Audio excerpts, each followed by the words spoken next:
Finally, the World Court, the International Court of Justice, has backed a South African request to order Israel to halt its offensive in Rafah.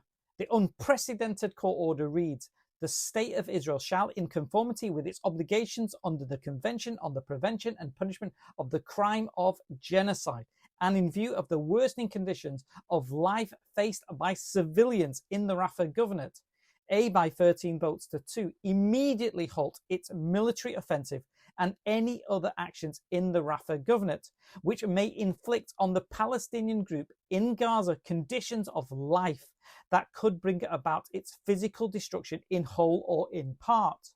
And the court also notes the catastrophic humanitarian situation in Gaza has also ordered Israel to maintain open Rafah crossing for unhindered provisions at scale of urgently needed basic services and humanitarian assistance.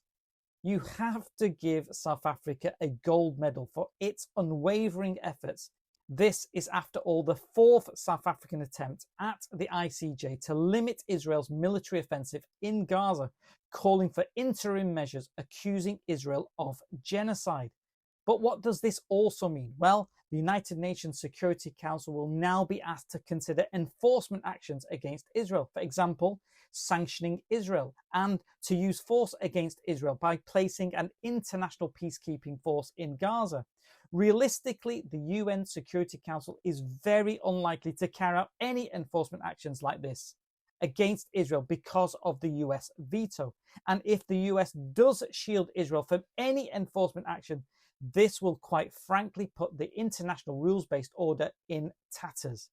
For individual states like the UK and other states in the global north, this means the possibility of arrests of any of its citizens fighting in Gaza, and also puts enormous pressure to suspend all arms sales to Israel.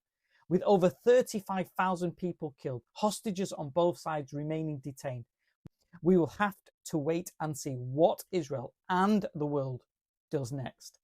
Feel free to comment, follow, like, and share.